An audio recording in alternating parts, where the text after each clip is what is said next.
let's look at it like this, my main man. There are certain athletes or there are certain people where at the end of a competition they go, I did what I could, but I ain't got no more. And Yeah.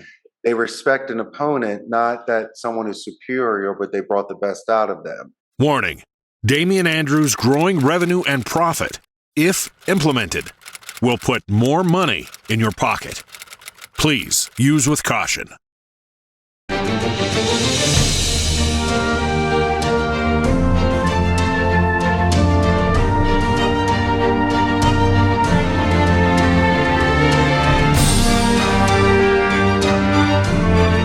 Welcome to Damian Andrews' Growing Revenue and Profit with international speaker and revenue and growth specialist, Damian Andrews. This is your source for practical, usable, and simple action steps that you can do every day to put more money in your pocket. And now, the host of Damian Andrews' Growing Revenue and Profit, Damian Andrews.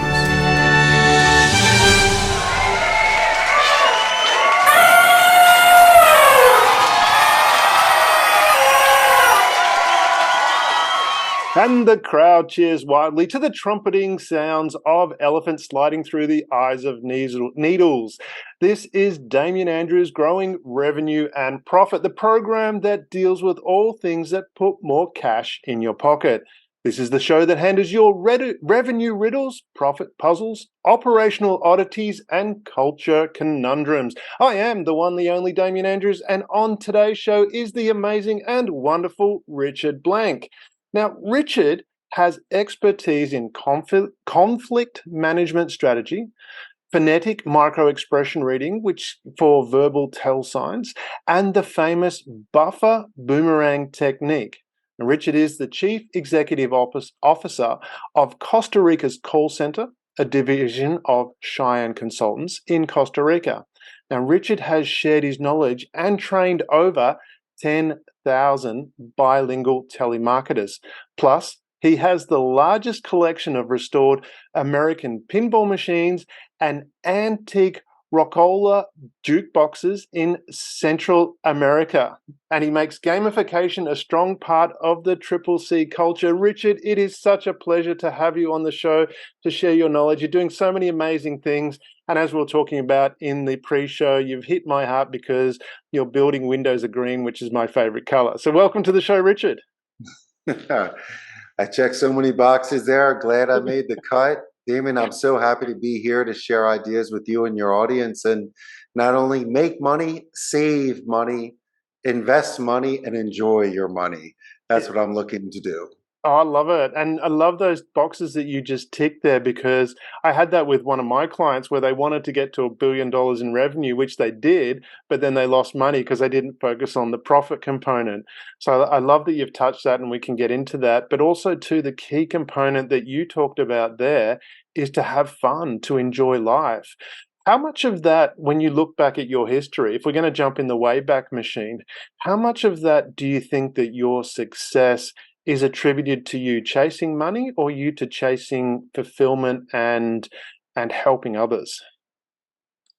Someone will always have more money than you, and golden goals lose their luster.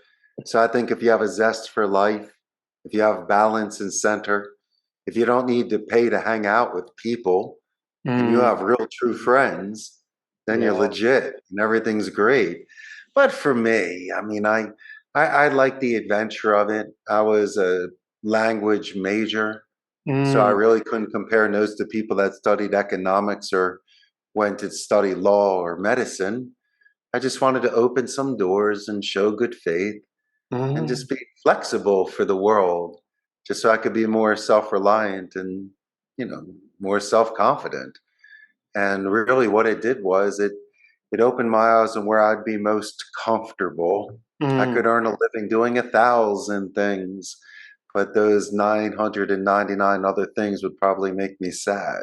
And so you wouldn't see me on your podcast today pointing out my jukeboxes and pinball machines and my twists and turns that got me to Costa Rica. I would just be grinding it out and just being shoved into I guess, a subway car or walking down a very packed, you know, sidewalk to get to those large skyscrapers to just get into that cubicle. And all those images were things I just didn't want to be that brick in the wall. I had to go against that and just take a chance in life.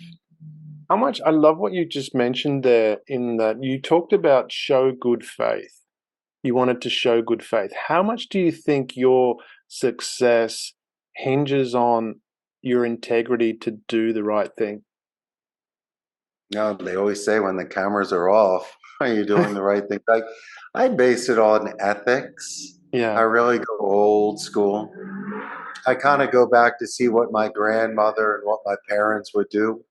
And Mm, so if I can get a smile in return, if mm, somebody can give me a benefit of the doubt, if they're willing to give me the luxury of time to sleep on it, so we can write a draft and not send it, maybe ponder it, possibly overextended ourselves, Damien, and the mm, following day we can reset and get that mm. second chance. Those are the sort of positive reinforcements that I'm looking for along the way in order to make sure that I'm doing the right things.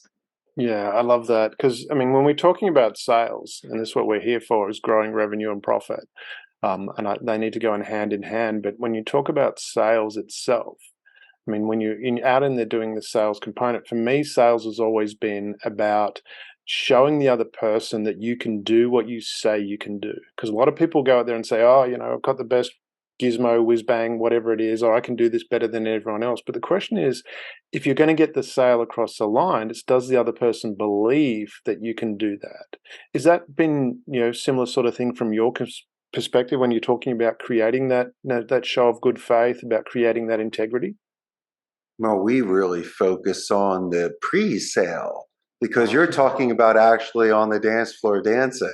Yeah. That's amazing. That's Hollywood movie time. What about the 99 times you're getting hung up on or trying to get through gatekeep? Mm. Practicing your rhetoric because the script is a little too aggressive and people Oh. are not responding well. And so we always focus on vocabulary to see if it could be more diplomatic, Mm. potentially more strategic, because Yeah. English is the second language for the Costa Rican.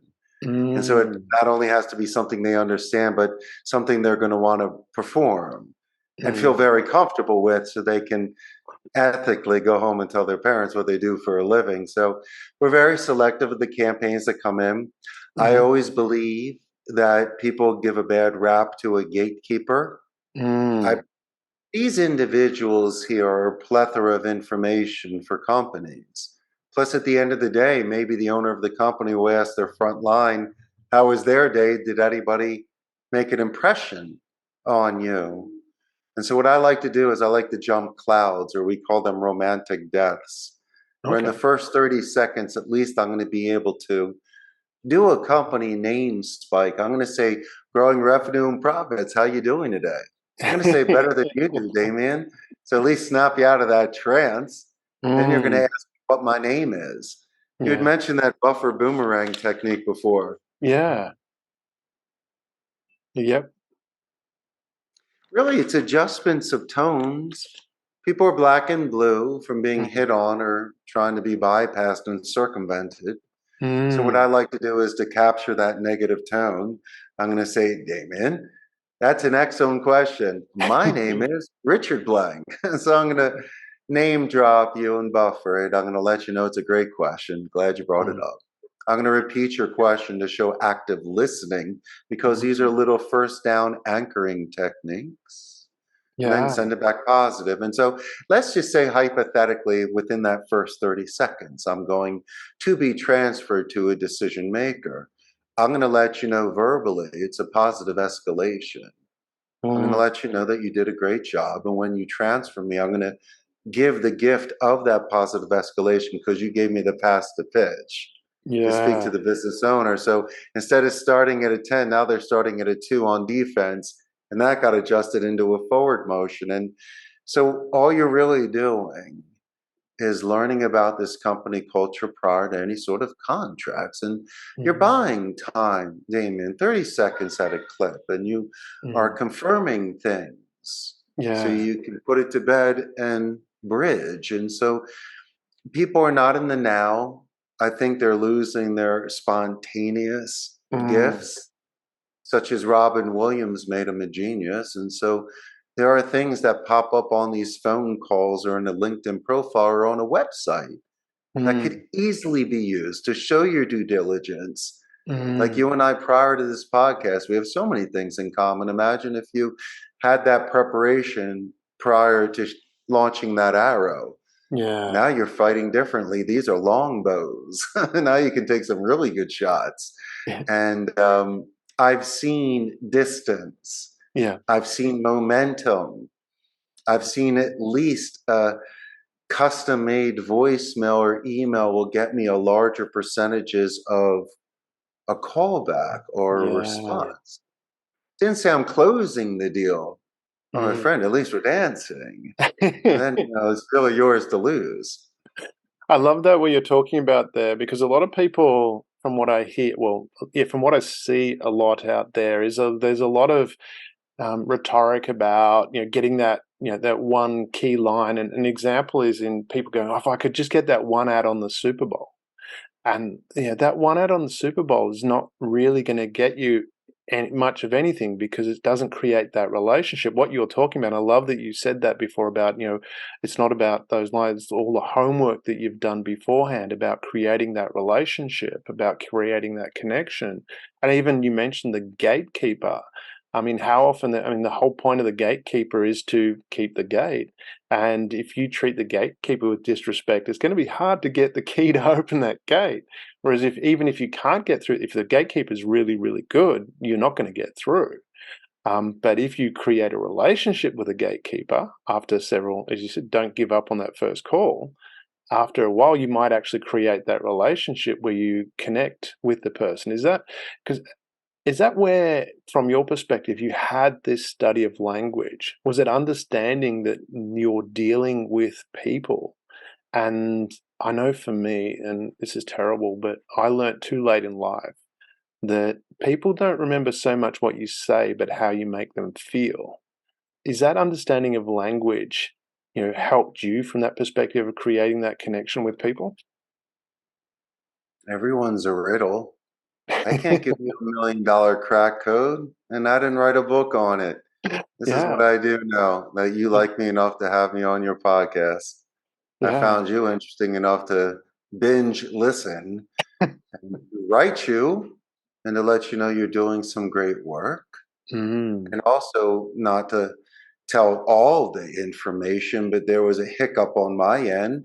We were mm, supposed to have a podcast recording prior to this, but mm, through our professionalism and communication and second chances and benefits of the doubt, mm, we're here today. And it makes it even that much sweeter. It shows I really wanted to be here today. And so people see things that are flawless, but behind the scenes, the grind, they don't see the setup mm, behind it. They just want the prize.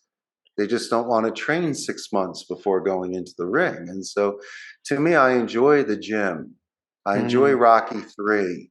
I enjoy training before fighting Mr. T. I like anticipation.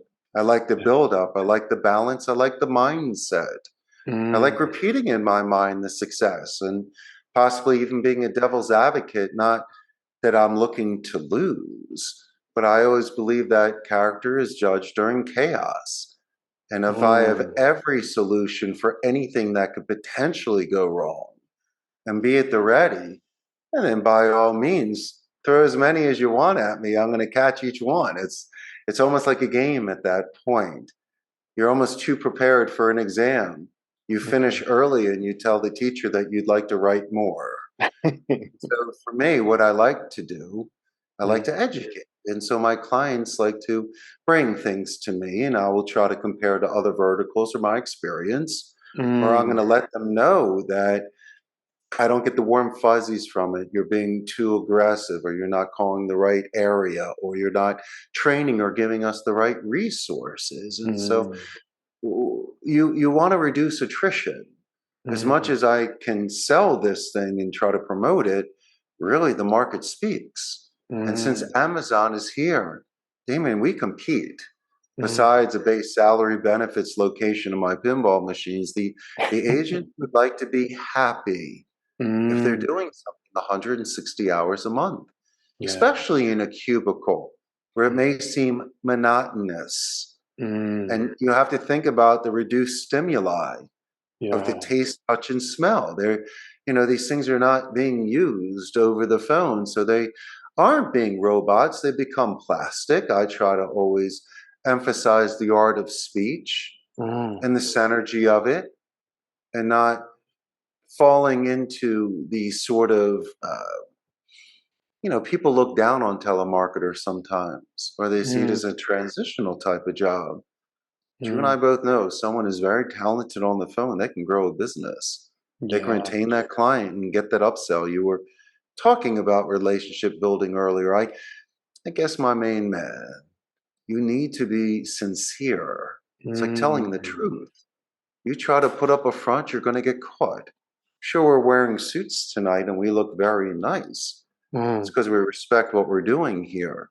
But Mm. all in all, it doesn't mean anything. Really, the most important thing is your essence and the Mm. fact that you can show interest in other people and work sometimes at their pace.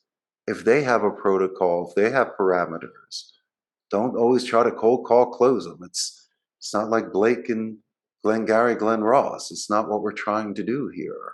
Yeah. And so I really tried to keep that certain balance of people so they will still accept these phone calls and realize that telemarketing, appointment setting, and lead generation is still Mm. a means to an end. Yeah. I love where you've gone there, and because we are talking about, again, growing revenue and profit, but the foundation of that, and you've really touched on so much of the foundation. Everyone looks at the glossy, oh, they got the sale, but not all the work that went behind that, Mhm. including, and the couple of key words that you talked about there is character and sincerity. From that perspective, and I know it's a rhetorical, probably an obvious question, but how important is that character and integrity from the perspective, and combine that with, you mentioned about listening. I made that note there about listening, having that empathy to actually, how much of the success in sales has been having that character to have the empathy to listen to what they really need. You willing to put your phone down for an entire hour and sit and look at someone at lunch? No, Mm, seriously, I yeah, am. yeah. And so I don't pull it's my this. phone out, and it lives on silent. My phone lives on silent. It's just one of the examples, and we could use that to laugh, but for me, Mm, I try to listen twice as much as I mm, speak. I know I'm sharing a lot of secrets today, and I'm expected to, yeah. talk, but I find it very interesting Mm, because there could be some misconceptions. mm. Obviously, if I'm trying to push lobster and you want steak, we be wasting 20 minutes. And so there's Yes. very good ways to guide conversations. Mm, So I'm still participating, but you're leading. And mm, then there's certain ways I can do to add to it until it's exhausted. And then, it's really just about open-ended questions with people. But, as I'm going to say it before, it's really about buying time. People are usually thinking of something in the future or they're mm, dwelling on something in the past. We've heard about this before. It's very difficult for someone to be in the now. In the mm. now. So I got Yeah. to snap you out of it a couple times, as I mentioned earlier, saying the name of your company better than you do, or reminding you of actual people that work with you. Mm, Please, Damien, separate me from the 99 other people that have called you already, and I yeah. can show this to you. And so it's really about decompressing people Mm, because they've had so many people trying to push their way into a meeting or a phone call. But yeah. for me, I'll take a glamorous death. I'll say the name of your company. I'll name drop you 3 times, introduce myself, and thank you so much. Why you hang up on me? Because why? Why not? I do it so many times a day, I might as well master the first 30 because Mm, nothing else matters. You were talking earlier about relationship building on the dance floor. You got to have enough guts to walk across the dance floor and ask somebody to dance. Everyone always says, I'm the best wingman. Yeah, but you got to be the ace. You got to be the guy that's making the move. You got to make the cold call. But to me, it's a warm call, because if I had mentioned you earlier and I call your company back, it's a Richard Circle. You'll thank me for the compliment. You'll say, out of the 10 years I've been working at this company, you're the only one who said something to Damien. Or, hey, you didn't realize I'm his wife, or I'm his daughter, or I've been here for 20 years. These are the things that no one asks. Remember Patch Adams? The doctor said, does anybody have a question? Patch goes, yeah, what's the patient's name? And they said he was genius. No, he just has manners and he has common sense. And just by using somebody's name, and even if it's exotic, you're allowed to ask things with the military alphabet, because certain vowels in Latin America sound differently than they do in North America. And so why don't you talk about the white elephant in the room? You have an extremely exotic name. The greatest thing to do is to say it correctly in the beginning, because maybe you're the only one that does ask about it. Exactly. And it's almost well, like usually you are the only one that does ask. The models say that they're so good looking that men are intimidated to ask them to dance or even to introduce themselves. Same thing with someone from another culture. Instead of being insulted by it, you obviously are as exotic to them as they are to you. My friend, you're in Australia. I'm from Philadelphia. I live in Costa Rica. Throw 3 more things in there that are just way over.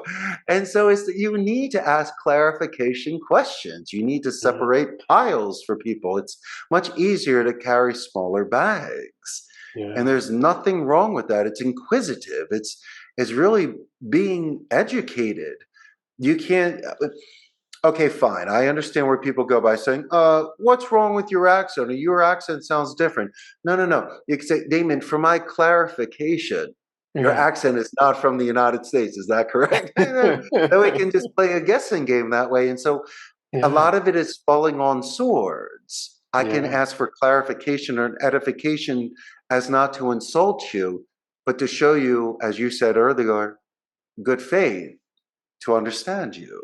So that's what I'm always looking to do. And exactly like you did just then, because you're the one who mentioned good faith, and then I repeated it, and you just put it back on me, making me feel good. I love that. Exactly. I now highlighted that for the audience just to see that component. But from that component, you mentioned before about walking across the dance floor. Right. Getting up there, and you've listened to a number of my podcasts, so apologies if you're getting the same story that you've heard before, but for the audience, the new audiences that haven't heard it, others have. But I had a friend in the army. Oh, it wasn't really a friend, but it was someone I was in the army with. He was a good-looking guy, but he was a bit dumb, in my opinion. But he was always dating these amazing women. They were beautiful. They were doctors and lawyers, and just really genuinely good people that would help out. And we're looking, myself and my friends are going, how? You're not that bright. And, you're good looking, but we were always thinking, he must be well hung or something like that. It was, I was 19-ish, that's the thoughts that go in your head. Sure. And one day I asked him, and I said, Shane, and I did say this, I said, Shane, you're not that bright. How is it that you're dating all these amazing women? And he turned into this wise, old soul, put his arm around my shoulder, and he said, Damien, what you don't see is I ask a lot. Most of them say no. You just see the ones that say yes.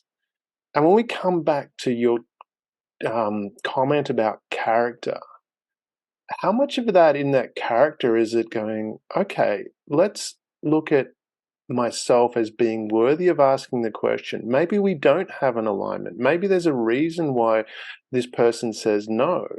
But I'm worthy, so I'm going to ask again. I'm going to ask for that next sale because I believe in my product or service enough that I think it has value, and I just need to find the right person that it's going to add value to.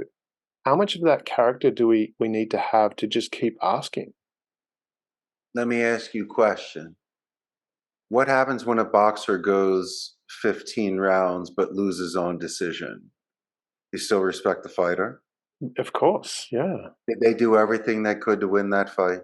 Definitely. Well, I'd in assume so, tonsils? yeah. Well, It's well, 15 rounds. It's a long time. It's pretty well, exhausting.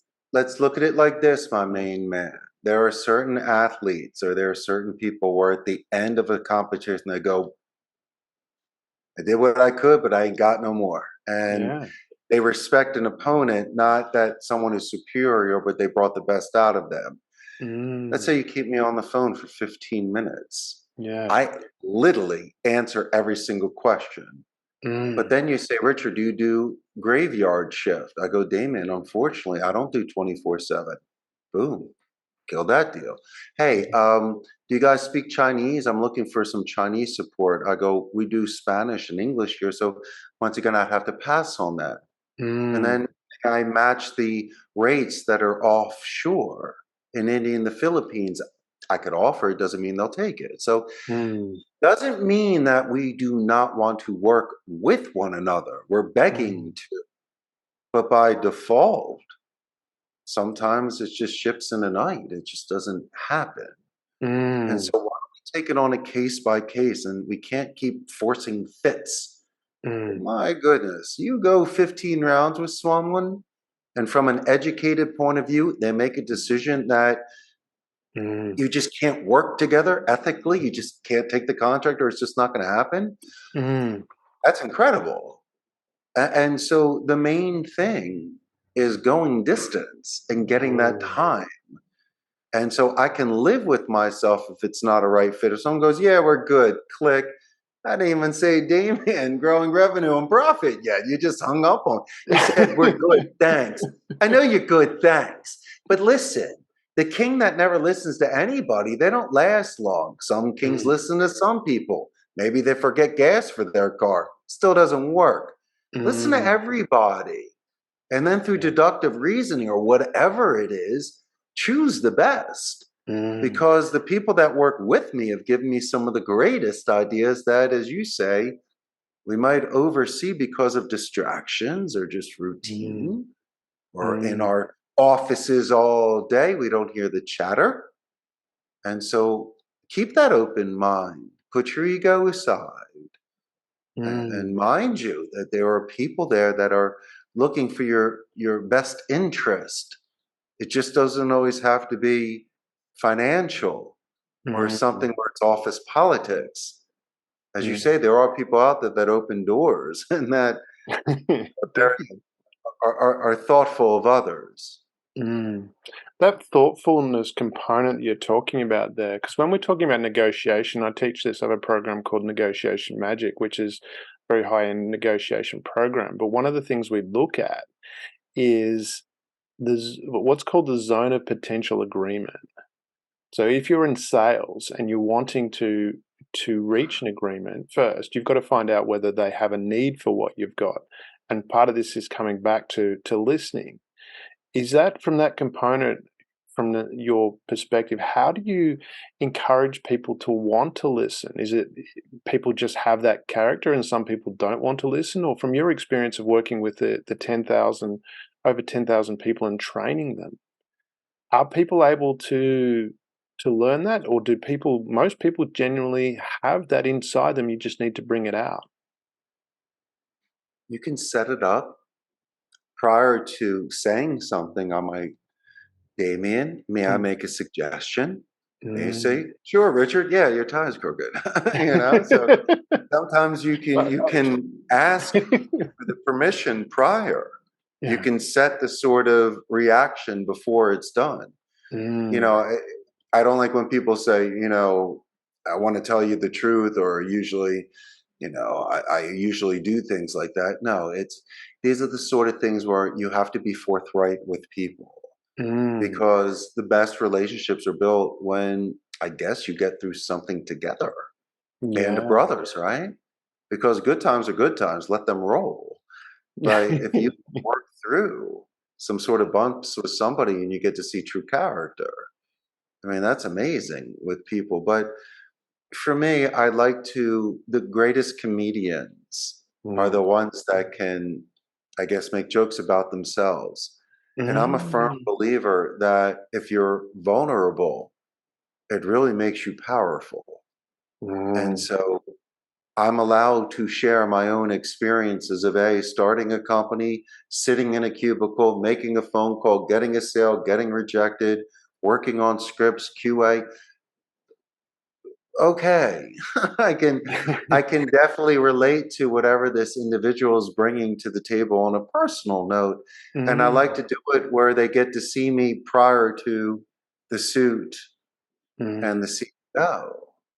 I want them to see me during the grinding years when I had the grit, because here it is today. I can tell you the final chapter of the story and the happy ending, but why don't we talk about 30-year-old Richard that were making phone calls prior to a predictive dialer, working off of a Cisco phone and using highlighter pens with printed Excel.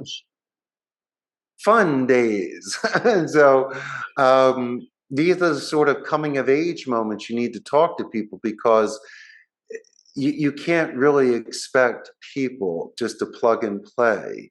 It has to be, as music or art, a balance, because a Manhattan boiler room sort of feel might not work well here in Costa Rica, and something that might be too laid back might stall the car. So it's really about what is a right bus, right seat. What's the right project, the right list, the right script, the right agent? And if you can combine something like that, by all means, you have a very nice machine that grows. But, getting back to your stuff, it's people put up fronts, or maybe they are limited for time, or they're comparing you to what's happened before. And I'm okay with all of that. I click my heels. I smile at life. This should have never happened to me. So the calls that I make, I still have a spring in my step. They're asking, what's going on here? Costa Rica, Richard Blank. I can remember that last name. And you said something about pinball machines? Okay. Listen, like a rock climber, Damien, I'll always get a grip. On every phone call I make, I'll always get a grip. I'll do a couple good name drops. I'll do positive escalation. I make camp and make nice. So at least I'm there. And it's fun for me. So your buddy doesn't make 100 calls a day. I'm usually making like 84, or at least I used to. Why? Because my talk time, I'm usually on the phone for a little longer. But what about his numbers in the back? They're the best. Why? Because I'm enjoying what I'm doing. And that was the difference between people that are just grinding it out and trying to read books and listening to seminars to figure out who they should be. Really, what they need to do is look in the mirror and be happy with themselves. So they can make their bed in the morning, they can hit the gym, they can eat well, so physiologically they feel well. So they can be the trunk of their own tree. And then you can worry about your branches and roots and other people. But you gotta find your balance first before you concentrate on other people. And that's even prospecting on the phone or even doing business. People can sense those things. They know if you're shining or not. People can tell if you're having a good day. Can't you tell? I mean, the day after the prom, everyone's smiling, right? We had a great time. Exactly. I love what you've just said there about, looking in the mirror and liking what you've got. It's too often I find, for me, and I've written a number of articles on this, and I'm working on a book, is we spend a lot of time trying to work out why. Why do we need to do this? But if we just got up and did something, anything, do we need to understand? I don't understand. I mean, I roughly understand how an internal combustion engine works, roughly. But if I was to tell you how my, Land Rover works, I couldn't tell you all the details. But I don't need to get in there and drive the thing. I don't even need to understand how the internal combustion component works. I need to know how to push the button, or need to know how to have the key with me, push the button and put it in gear and turn the steering wheel and press the accelerator. Outside of that, the rest of it I don't need to know. So how much do you think from this perspective, do we spend too much time worrying about people spend too much time, when they're trying to succeed, going, trying to understand their purpose or whatever, or just do something? Because you're from your history, and I'm going to go back to the first animated feature film, which was Snow White. And when they were cleaning the house, Snow White and the animals cleaning the house, they were singing Whistle While You Work. And we know today, as soon as you think a happy thought, you produce dopamine. So why not just pick something, do it, and enjoy what you're doing? Is that an approach that you think could work, or do we need to go through this journey of discovering who we are? No one should ever be on a long forced march. Of that analogy. I think the smartest people can think like a 12-year-old. So let me follow up on your example of you called it was a Range Rover, right? Is that what it was? Yeah. your Land Rover. Yeah, Range Rover. Yeah. Land Rover. Okay, Land Land Rover Rover. brand. You don't know you don't know the engine. You know how to turn it on, you know how to drive it. That's fine. Mm. But you have the medium. I don't know how to do my server room, but I have a CTO. I didn't Yeah. make those Dell computers. Somebody Yeah. did. What about those Plantronic headsets, or even the people that built my building? But Damien, listen, my friend, I have a medium. Your Land Rover could drive people to a hospital, to a baseball game, to an INXS concert, you name it. It's a medium that can help make money, can bring food to churches, can get you out of danger. If you're in the outback, you tell me. It's a medium. I didn't expect you to make it or master it, but since it was given to you, you're using it for good. And so my mediums that I walk into, like this technology we have, I didn't create Zoom, but you and I are using this medium for happy and to share and to have this sort of engagement. And so I don't carry that sort of guilt. I try to add on to, contribute to. I'll take your paint, but allow me to make the painting. Yeah. That's what I see life as. I've been given these gifts to do things with. And if I can look to see different ways to use it to inspire, to have people ponder or even gravitate towards me, then by all means, I will use any sort of stimuli to get people to at least live a little more. And so you have to decide to live your own life or live someone else's life. And there are people that are naysayers and great believers. It's their N-O, Damien, means they don't K-N-O-W what you're doing. It's impossible for me to share notes with my parents that went to Columbia Business School and did all this finance when I was a Spanish major at Arizona. My great-grandparents came from Europe.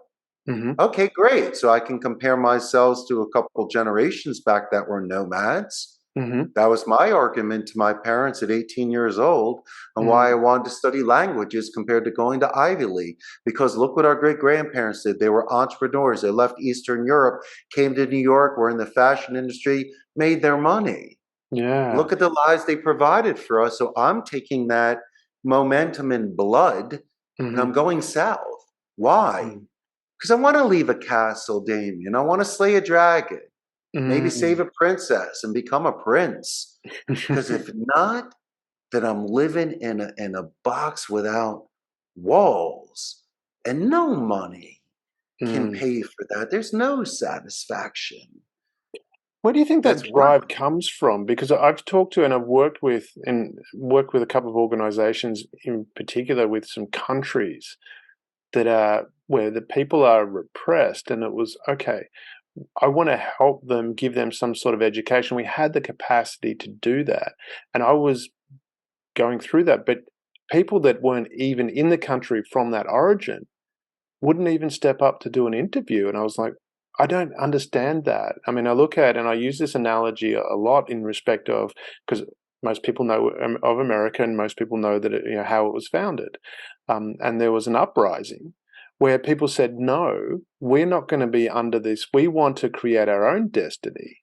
And they had a very, very bloody war to actually get to that point. But they stood up and they said, no, we're not going to be oppressed.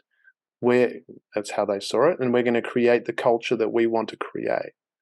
But they stood up for that. They were willing to give up. Is that a character trait, or can people learn to have that? You should be very selective of what you're fighting for. Yeah. A lot of people can be reckless with their decisions, manic at the moment, maybe under some sort of duress. Who knows? Yeah. So I mentioned earlier, if someone can sleep on it, take a walk, speak to your best friend without repercussion, then by all means get a second or a third opinion. But then there's also that thing that's inside of each one of us, that spark or that flame that drives you somewhere. In your culture, you have your walkabout, and I like to consider it a vision quest, your spiritual life journey, your shedding of skin, and becoming something that you were always meant to be. Yeah. So, as I mentioned earlier, the worst thing to do is to sell yourself short, to settle, to live a sort of existence that was expected of you that you feel is just not satisfying. And that's why, unfortunately, people get divorced, or they're not close with friends or their family, or they're just sad. And you might need to be selfish from time to time and make certain decisions.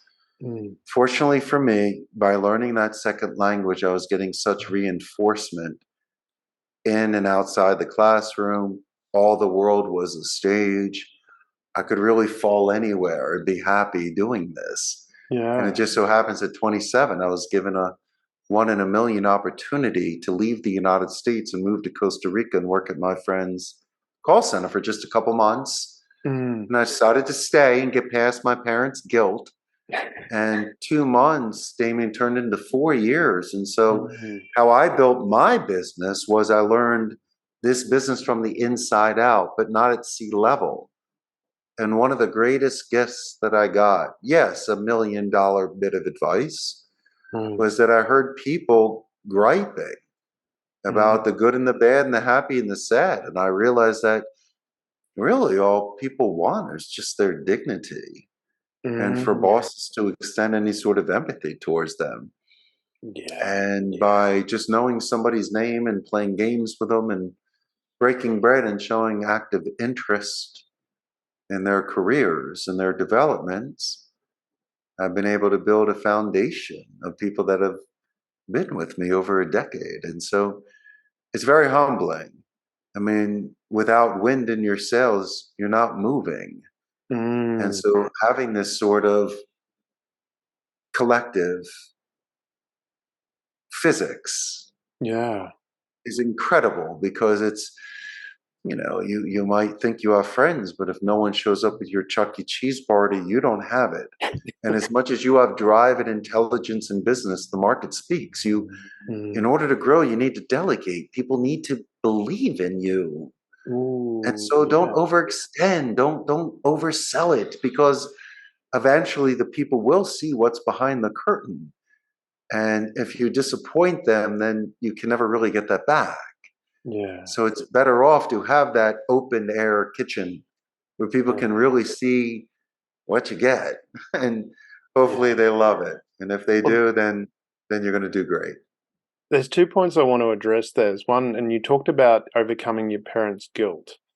And I relate to that from the perspective, I've heard it mentioned before in respect of males, that the boy doesn't really become a man until his father died, because then he starts making his own decisions. And from my perspective, my dad died a long time ago. He's still alive today, but metaphorically. It was over a packet of chips. I was staying at my dad's house. I was in between houses and I was living with him, and I bought some Pringles chips. That's not a product placement, but that's just to highlight the story. My dad's quite frugal and buys no name brands. He walks into the kitchen and looks at me and he goes, What are you eating them for? They're expensive. And I didn't justify, didn't get defensive. It was completely different. I'm not sure what it was. Something in me was different. And I just said, I like them. Just stating what's right for me. And he goes, yeah, but they're expensive. And I just said, yeah, but I like them. And he went, huh. And he walks away. And from that moment, we had a very, very different relationship. It was almost as though he goes, okay, you're an adult, you can make a decision. But for me, I didn't need to justify myself anymore. So from that perspective, how does that relate from when you look at your journey and creating a business and sales, which is a critical part of business? How much do you think that was contingent on your ability to say, hey, I don't feel guilt about, I'm creating my own path now. I don't feel guilt about what my parents expect of me or what anyone else expects of me. I'm clear about who I am and I'm moving forward. How much do you think that congruency was important to your success? Well, it happened when I was 13 years old. Mm. I guess my last year at a private school was seventh grade, school that my father and brother graduated from. It was a elite private school called Germantown Academy.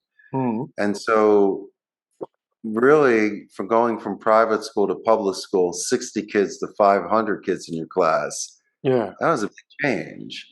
And so by not following in certain footsteps at an early age, and it was almost by force. So I was not happy there. I was having a tough year. Teachers kind of gave up on me. It was just one of those things that happened. And so instead of doing the easy way and getting in more trouble, really maybe getting arrested, kicked out of school, getting in fights, I went the hard way. I worked hard in athletics, student government, really got involved in things. And even today, I have a second language scholarship in my old high school alma mater and was just inducted into a Hall of Fame. And so I have fidelity when people believed in me. Yeah. And I was given college recommendation letters by a principal and a Spanish teacher, different from what the advice my parents could give or what they even knew. And so not just in my own circle and my family, which loved me and supported me, I was getting good feedback from community, learned individuals, respected individuals. So any sort of influence of saying you're doing the right thing or the wrong thing, I was getting second and third opinions. And so sometimes families that can put a lot of pressure on you or supply opinions for you, I was listening to second and third opinions as well, because these individuals were guiding me towards a language career, not what my family was used to. And so was I the black sheep? I guess. A rebel? Rebel what? All I was doing was just drinking life and realizing that languages was great and it was fun and it came easy to me, and I was doing more dedicated practice besides the required hours in school and the homework. I was watching movies, listening to songs, finding people to hang out with, read it. Yeah. And when you have that sort of passion towards anything, you have to hold on tight and see where that goes. And for me, this second language got me literally to where I am today. Yeah. And I couldn't thank it enough. And my 18-year-old self for following through on that long journey that we started. Yeah. How much of that do you think, and I'm going to deal with hard and easy now, is I was having a discussion with my son's karate sensei, and we're talking about hard and easy. And I said hard and easy is relative. It's relative to your experience. Things aren't hard, things are. Shakespeare wrote in Hamlet, Scene 2, Act 2, nothing is good or bad, thinking makes it so. And I've translated that to, things are just are. It's relative to where you're at. And I said to my son's karate sensei, I said, you're a 7th Dan black belt. If I asked you to do a grading at a yellow belt level, how difficult is that for you? And he goes, it'd be really easy. I said, well, it's not that the task is hard or easy. The task is the task. It's relative to your experience and ability to do that task as to whether it's hard or easy. Because if you look at yourself now, if you take all your experience that you have now and you went back to your 18-year-old self, how hard would it be to create compared to what you did then to what you have now? And is it one of those things where we need to have that focus and go, okay, self-responsibility? Where I'm at now, if I'm having difficulties now, it's not necessarily the task that's difficult. It might be more my mindset, my attitude, my skill set. Is that fair to say from your experience? I didn't start my business till my mid-30s. I needed impulse control, of course, capital. But here's the big thing that I needed: maturity. That's it. Maturity. So if I can go back to my 18-year-old self, I was as immature as the day is long. So how could you explain somebody picking up a phone call and telling a client a situation, handling large payrolls and amassing certain sort of capital? It just seemed something that I can't say was out of reach. It was just something inconceivable, because $5 for me would last a whole Saturday at an arcade. I couldn't be thinking about 7 figures. Seemed out of reach. And so things need to be, in our American football, we have first downs before touchdowns. I believe in checkpoints. People really need to see the mountain in the distance, but there's a lot in between that. It's target paralysis. I mean, people really need to focus on their steps, and a little at a time does equal a lot in the end. You just have to be patient and hang in there. You're looking at a man that's been in this industry 23 years, but have owned my own business 15 years. I can't believe we've gotten this far, but I also can. Because as a boxer, if I'm focusing on not just the rounds or the minutes, but the actual seconds by seconds, I will last. I can make it through deserts. It's just really that focused concentration over and over again, and also muscle memory. And things where if you're practicing diplomacy, if you're practicing being humble with people, speaking second so you're not misunderstood, maybe clarifying things and doing meeting minutes so you can have checkpoints. These are just soft skills that people could just continue to practice, and not to be so hard on oneself. You could be catching somebody, as you say, on a very, very bad day. But on another day, they could embrace it. But today, that was the straw that really broke that camel's back, and someone could curse at you. I've seen people quit because of things that were affecting them outside the office that affected their day on the phone. It's like a spider's web. You just keep tangling yourself. And so when I see things like that, it's like the old adage with fire: you're supposed to stop, drop, and roll. Stop what you're doing right now. Drop this topic and let's roll out of here for a minute. Damien, put some water on your face. Let's go get some coffee. Why don't we go play some pinball in the game room? But I need to get back on the phone. You're not getting anywhere. We need to reset you. And then I throw a little Philly guilt in there. I say, yo, Damon, you're out of character today, right? You're like, of course I am. I know you are. So you sometimes have to call the balls and the strikes. And sometimes you got to do what has to be done in order for someone to go the distance. And they'll respect you more with not getting a second chance, but not giving up on them. Because maybe they not violated the labor laws, but someone loses their head for a second, and if it's nothing, that's a deal breaker. Well, there's someone a benefit of the doubt. You know what I mean? Allow them to calm down, knock on your door, and say, Damon, I'm so sorry. I really messed up earlier. Thank you so much for pulling me out. And that's how you connect.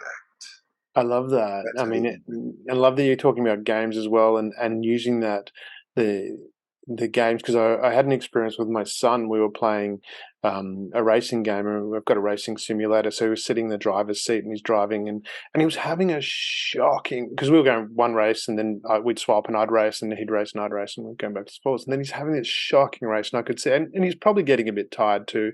This was a few years ago, and he was just getting worse and worse, and I could see his attitude was wrong. That was what was causing it. It was his attitude. And so he finished this race. It was terrible. He was ropeable. He wanted to get up and walk away. It was my go next, and he just wanted to leave. And I'd said, no, you get back on there. You will do this again. You will focus. And I said, this is what you're going to do. And I set his mindset. You will focus on this. Focus on, here's your apex on the corner. Do this. He went and did it. And he had the best race that he'd ever had.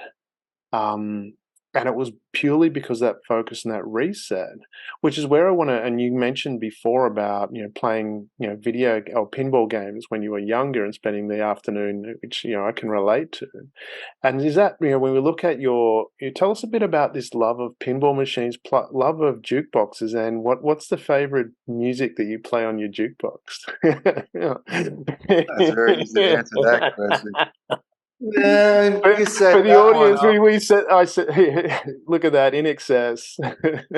For the audience, My Richard favorite showed me band of this. all time. He showed me this beforehand, and this is, I guess, we're both highlighting for each other, and for the audience, I think we're highlighting this part of listening to what the other person says. So I'm guessing In Excess is a key They're band. probably saying he's just mentioning this because he's on this show. You have absolutely no clue.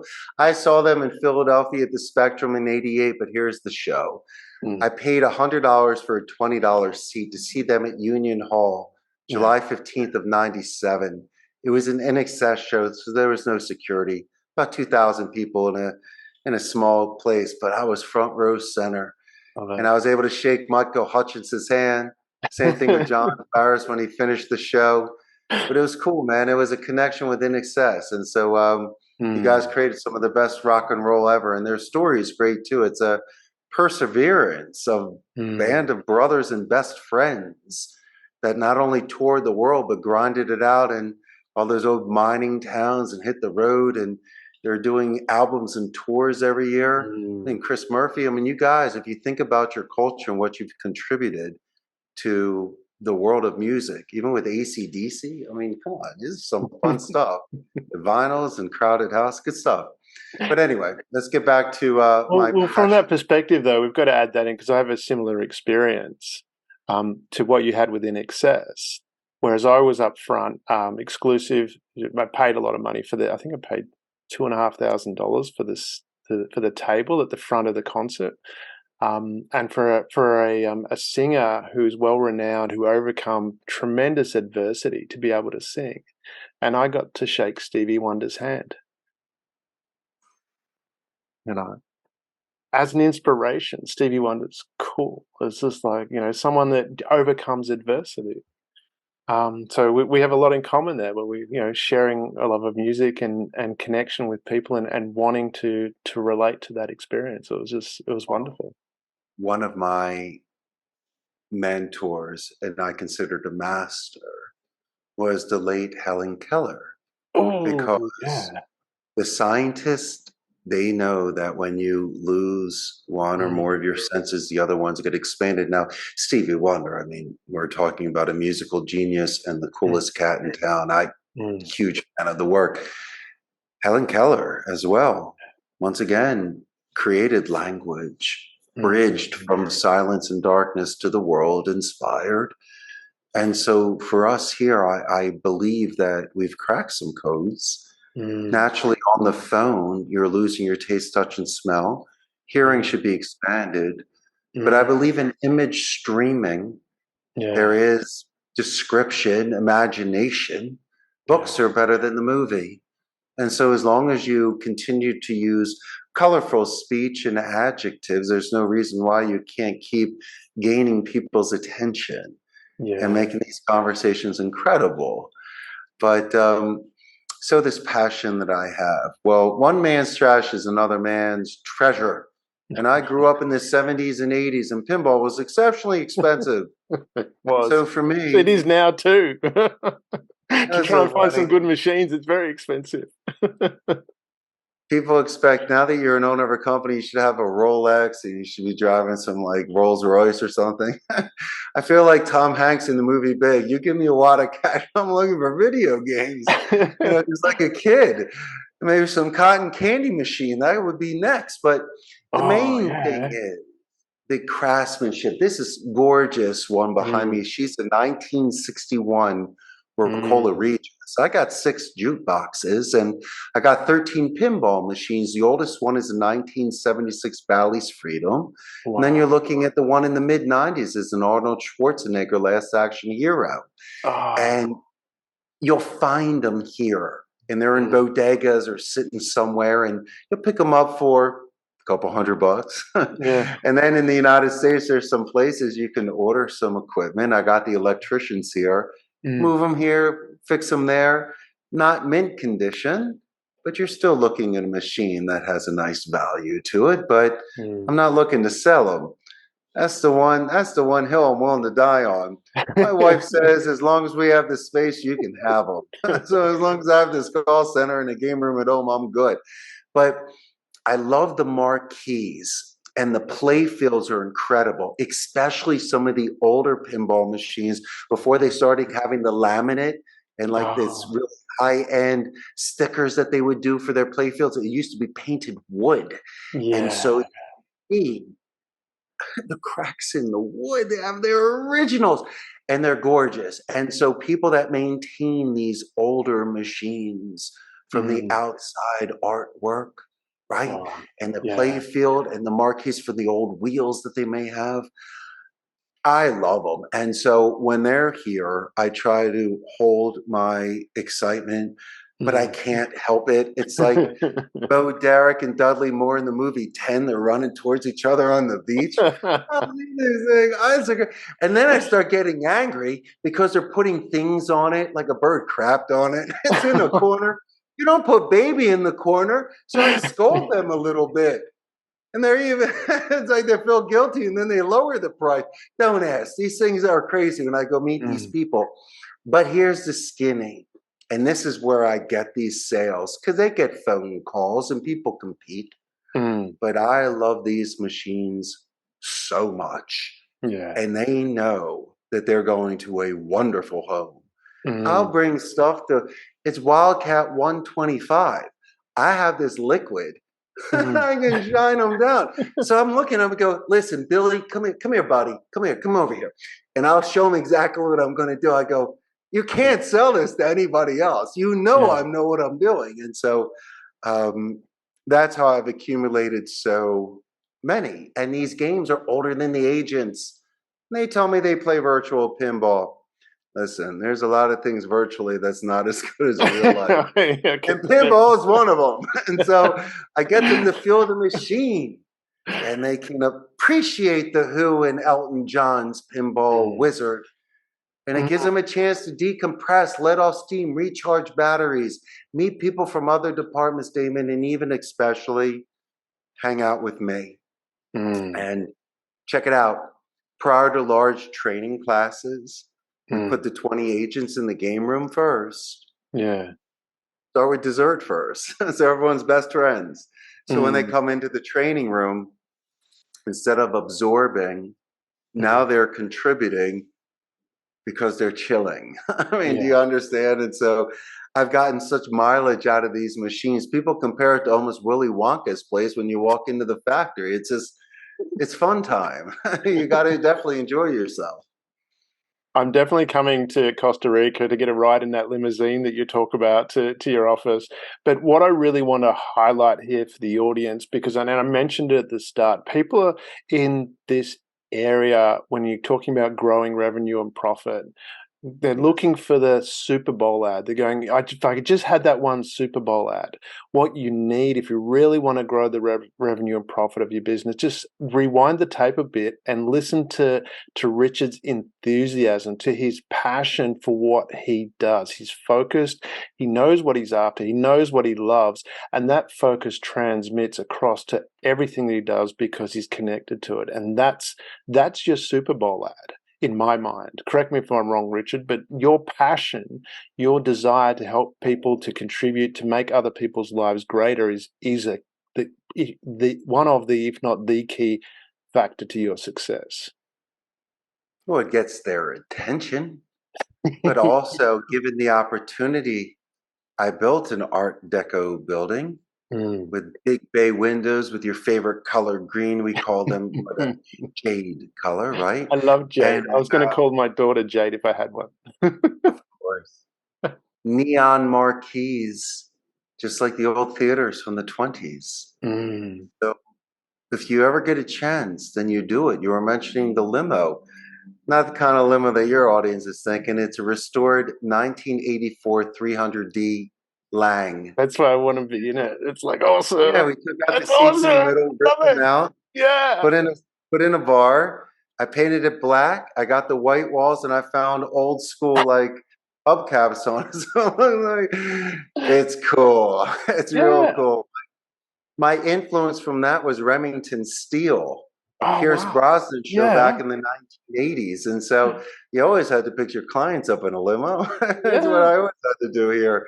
So I found a really nice one and restored her. Her name was Daisy. She was actually in the 2018 Carnival here in Costa Rica. So she was driving down Main Street with all the other classic cars. That was a lot of fun.